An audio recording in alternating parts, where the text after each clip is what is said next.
everyone, welcome back. My name is Anya and today I'm going to be sharing with you some answers to a few questions that I had my friends ask me.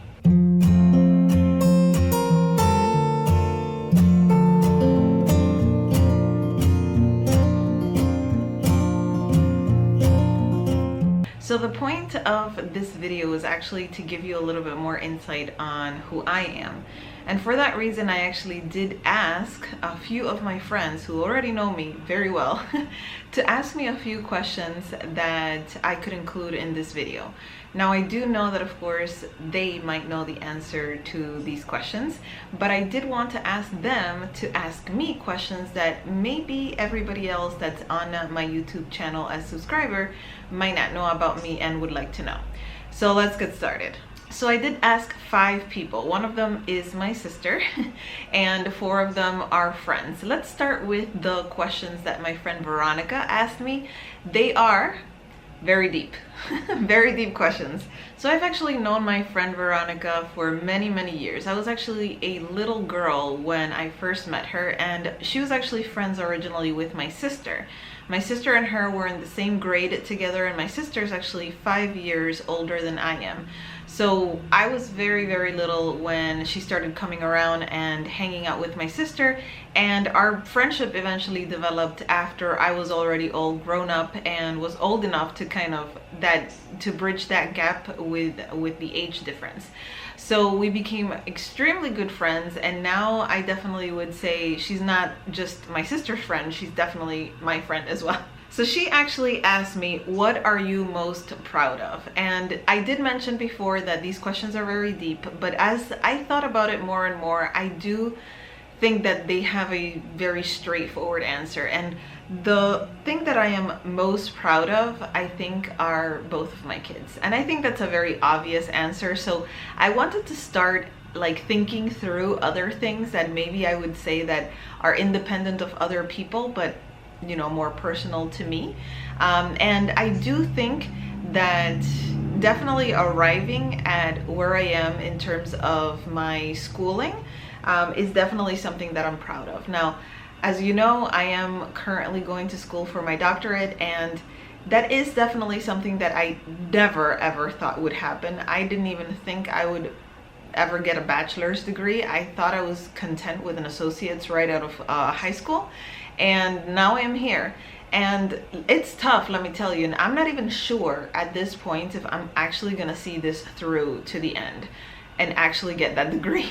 I'm taking it day by day, but I definitely am proud of where it is I am right now. Regardless of what happens in the future, schooling wise, where I am, where I have arrived right now is where I think I am most proud of. And of course, you know, I do think that that's so little and minute compared to what I mentioned earlier, which are my kids.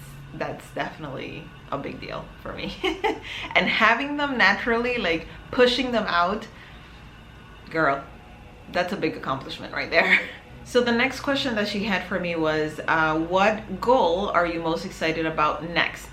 So I definitely would say, in line with that first one, I am excited about potentially finishing my doctorate degree. That will happen at the end of 2020, and I am taking it one day at a time, putting one foot in front of the other and taking it step by step, and hopefully I'll get there. So then, of course, because those questions were so deep, I did tell her, hey, those were very deep questions, and if you have any more, definitely feel free to let me know. And she did not hold back.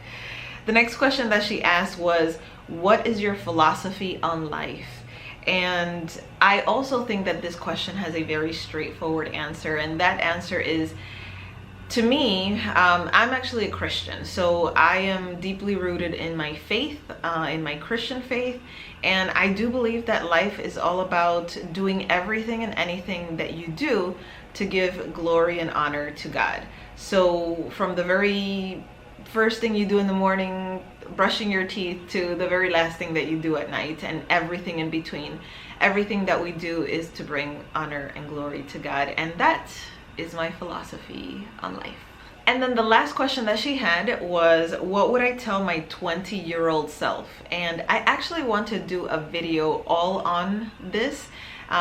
Specifically, I did think about what would I tell my high school self. I think that was definitely a very hard time for me and a time where I did need the most advice. So if there's anybody out there just like me, who's struggling with the things I struggled with at that time, I would definitely like to speak with you. All that to say, I am going to be making an exclusive video on that, Veronica, so stay tuned, come back, I'll answer that question then. So the next questions are from my friend Diana, and I actually went to high school with her. I actually do believe I went to even grammar school with her. I cannot remember for the life of me, but nevertheless, I did go to high school with her, and she is a subscriber. And I actually don't even know, Diana, how you found my YouTube channel, but I'm so glad that you did. So I actually reached out to her and asked her to ask me some questions, and I'm going to be answering them right now. So the first one is, if you could change one thing in the world, what would it be and why? So I actually thought about this a little bit from the lens of being a parent, because I recently learned about some statistics on children that go through abuse, things that are very, very wrong in the world that we live in right now. So let me tell you about these statistics that I recently learned. It's 1 in 4 women experience domestic violence.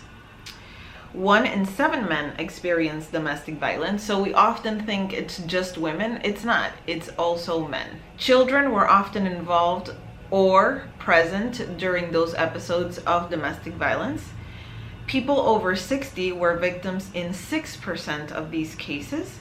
Nearly 1 in 5 women have been raped. 30% of men said they were raped before the age of 10.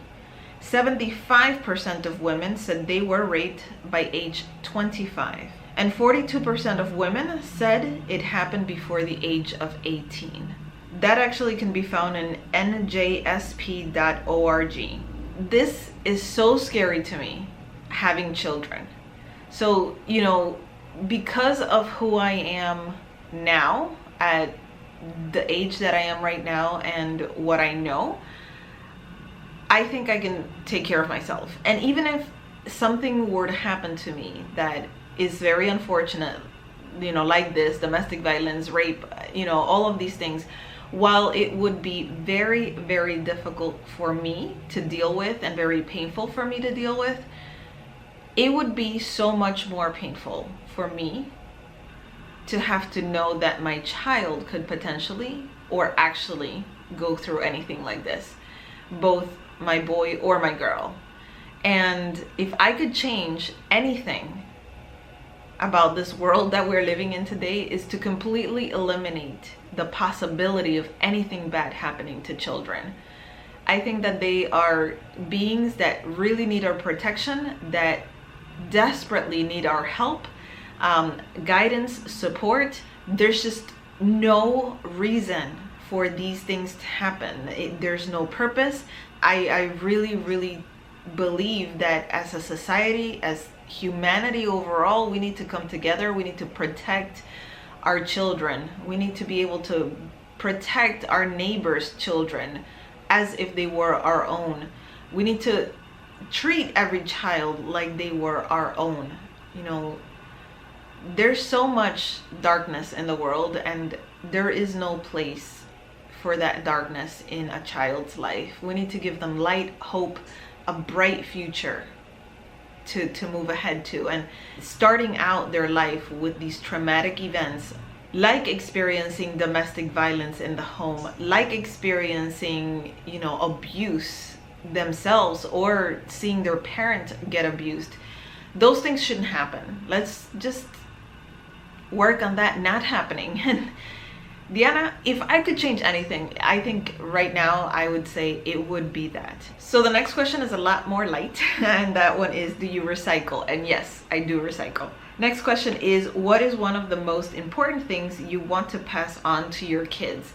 So I definitely think I want to make sure that they are also very deeply rooted in our Christian faith. So I do hope that they are able to grow up in this Christian way of life, that I am able to instill in them what I believe is the truth and can someday be their truth as well. I don't think that they should take it for themselves just because I say so and because I made that decision, but I want to make sure that I am definitely guiding them in a way to question the faith in a way that they are able to come to their own conclusion and take it as truth for themselves. She also asked what made me create a YouTube channel. So Diana, what made me create a YouTube channel over 6 years ago was actually very, very different than the reason why I am currently making YouTube videos. But I will tell you what made me create one a very long time ago. I actually watched this girl who is also a Christian, and she was doing makeup. And she did all of these things that I thought were really, really cool with her eyeshadow. And at the time I was actually getting ready to get married with my husband, and I wanted to learn how to do all things makeup because I did not have the money to actually get a makeup artist to do my hair, actually my hair too, but I didn't have money to do anything for my wedding, and I needed to do it all myself. So I started watching her videos and started actually buying some things so that I can do my makeup myself. And then I just became so obsessed with all of these different videos that I was finding on YouTube about makeup. And I thought, well, why don't I go ahead and get it started as well? And I started a YouTube channel over 6 years ago, just to go ahead and record myself doing my makeup. Funny story is that I actually did not speak in any of these videos for the first, I don't even know how many months. When I first started speaking in my videos, I got a comment of a person saying like, wow, I thought you were mute. I'm sure they were being sarcastic, but I thought nevertheless it was very, very funny. And so that has actually developed over the years. Now 6 years in, and I actually did take a break there in the middle because life got in the way of me being able to keep up with this YouTube channel. But now I am back, and I think I want you to know that I'm back full force. The next question that she asked was, what are you afraid of? And I think what I'm most afraid of is losing my loved ones. I actually lost my mom when I was very little, and for a really long time I kind of sheltered away from, like, I just kind of pushed the idea aside that that could ever have an impact, a negative impact on my life. I knew that God had a reason and a purpose for what happened to my mom, and even though she was an awesome, amazing, wonderful, just over-the-top woman overall, and yes, I have learned a lot from her, even from the grave, I think that a big part of me just lived life convincing myself that I was okay, specifically because I wanted to prove to my dad that he was more than enough for me, that there was nothing missing that he could not provide. You know, now that I am where I am in life, I know that no matter how much I try to convince myself and everybody around me of that, yes, there was a big part of my life missing because I did not have her. It is something I wish I had. At the same time though, I do know that it has taken me all of this time to realize that because of that, I have very deep fears, deeply rooted fears of losing my dad, deeply rooted fears of losing my husband, losing my children. I don't even like to say those words because I feel the pain of what could potentially be. And so I definitely think that that's definitely what I'm most afraid of. And the next question is, what is my favorite book in the Bible and why? So my favorite book in the Bible is James, or in Spanish it's Santiago, and it's because it's such a practical book. So I definitely think we can find really great advice, like applicable advice in that book. And I do know that throughout the Bible, you know, everybody does always say, If you want God to speak to you, open the Bible. If you want God to guide your life in every single way and in every single aspect, just open your Bible. The Bible speaks to you. But there's a lot of history. There's a lot of cultural context to, like, you know, comb through and walk around.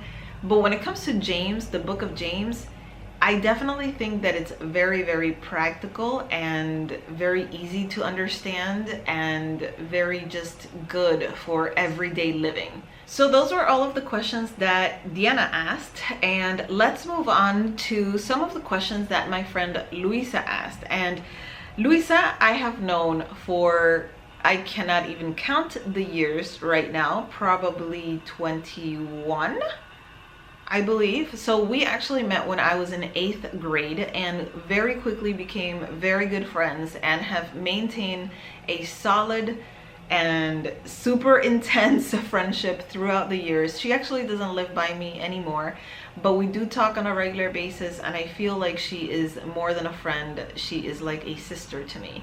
So she did ask me some questions that, of course, she already knows the answers to. She actually even knows things that I will not even share.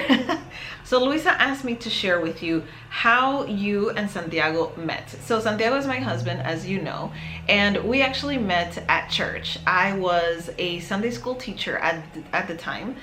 It was actually 10 years ago, almost to the day, because it was in 2009, October of 2009.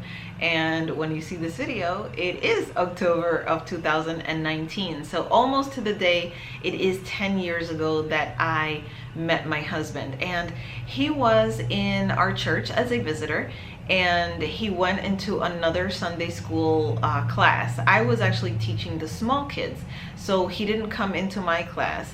And one of the women that were in the class that he walked into came over to me when Sunday school was over and said, "Oh my goodness, there's this new guy that came into our classroom today, and I immediately thought about you."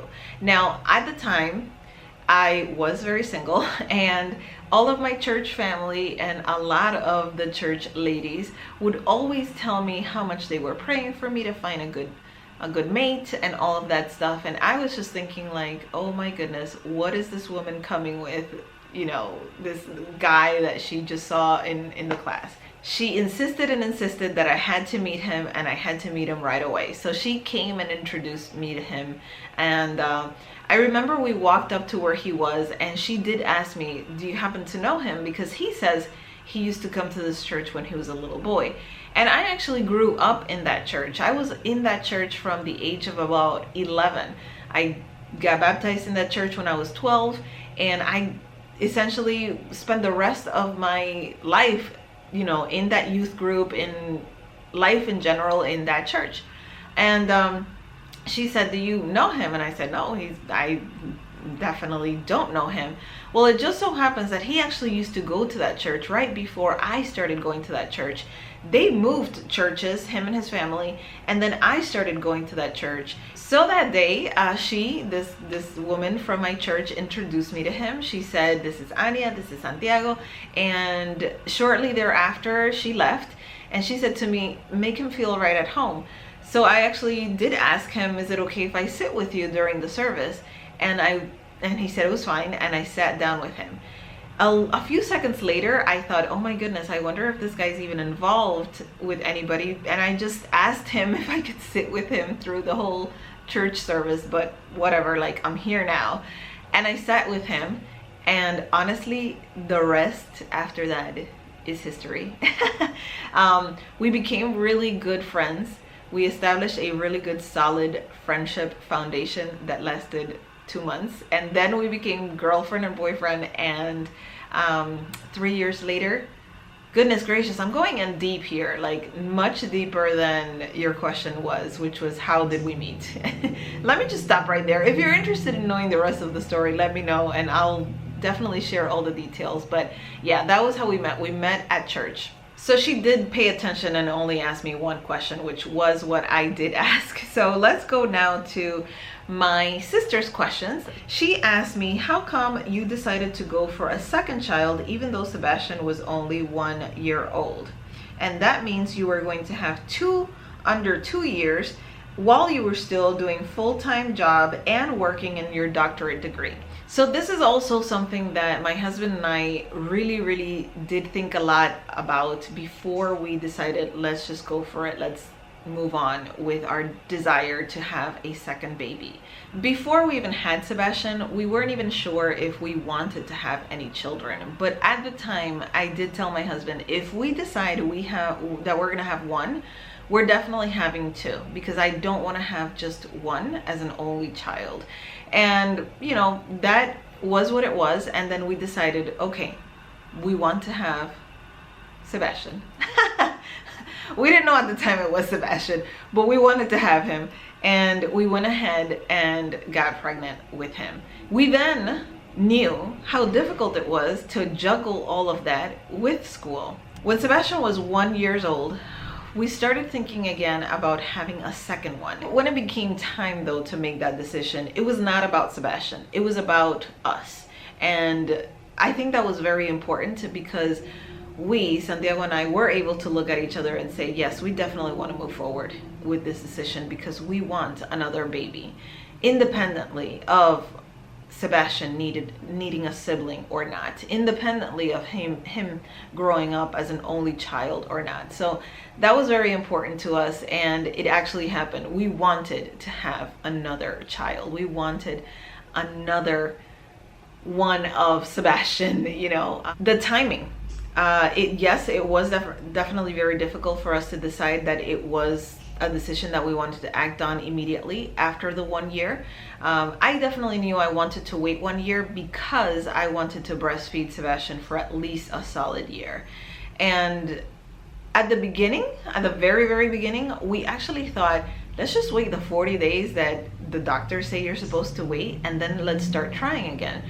But when that happened, I definitely thought, I cannot do this back to back, number one. And number two, I knew that that would hinder the possibilities of me being able to continue the breastfeeding process with Sebastian.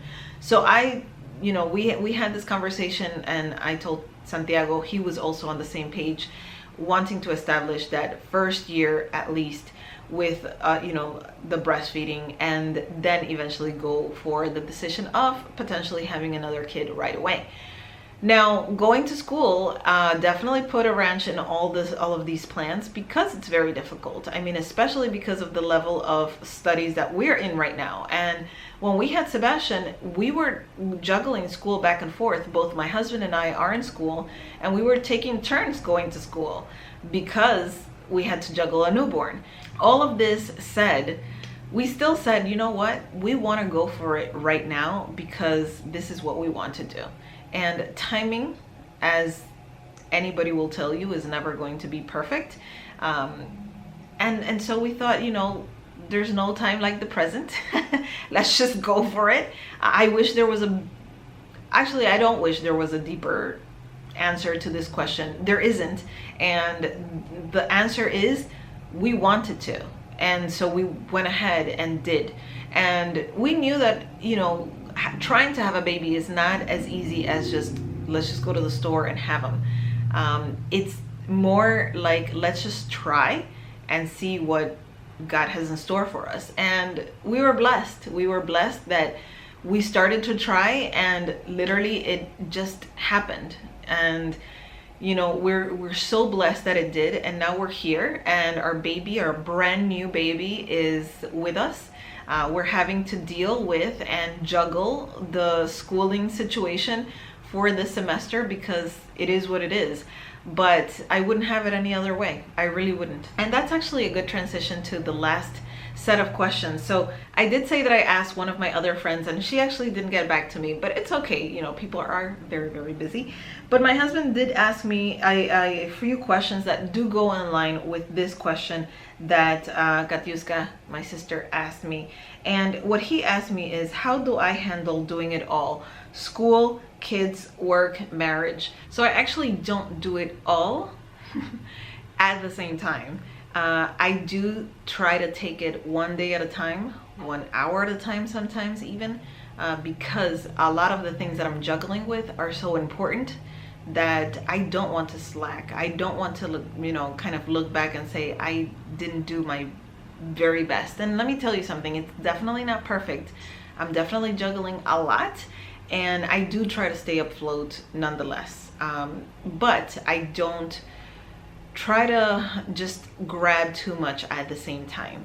I try to focus for 1 or 2 hours, or maybe even half an hour increments on every single thing that I do have to deal with, whether that's momhood, being a wife, being at work, doing YouTube, whatever that may look like. I just try to focus and give it my all for that amount of time. I think it also does help that I do have a lot of support in my husband, you, the one who asked this question, and that you're able to provide, you know, that sort of support that I need in order to do the things that I need to do overall. You know, if I'm doing a lot here, you're able to compensate over there, and come together, we make a whole. And with that, what is my thought on work-life balance? I do want to say that there is no such thing. Balance is an illusion. It's just all about playing all of the different aspects of life and having them play together in harmony. You know, there are going to be some days where I am going to be spending a heck of a lot more time with kids than I am going to be spending with, you know, other areas of my life. There are going to be days where I'm going to be having to spend much more time with school than any other areas of my life. But it's all about kind of finding that flow that works the best for all of the different areas that I am playing in right now, and giving myself the grace to kind of spread myself throughout those different areas. And when I actually pick an area to work in, picking it because it means a lot to me, not just because it's something that I need or have to do, but because I want to do it. And I think that's essentially the key. So these are all of the questions that I have for you for today. If you have any questions that you would like to know, definitely let me know in the comment section below, and I will most likely include them in my next Q&A video. Thank you so much for watching. Thank you for watching today and any of my other videos. I definitely appreciate your time. Again, thank you so much for watching. Please subscribe if you have not already. Give this video a thumbs up if you liked it, and I will see you in my next video. Bye!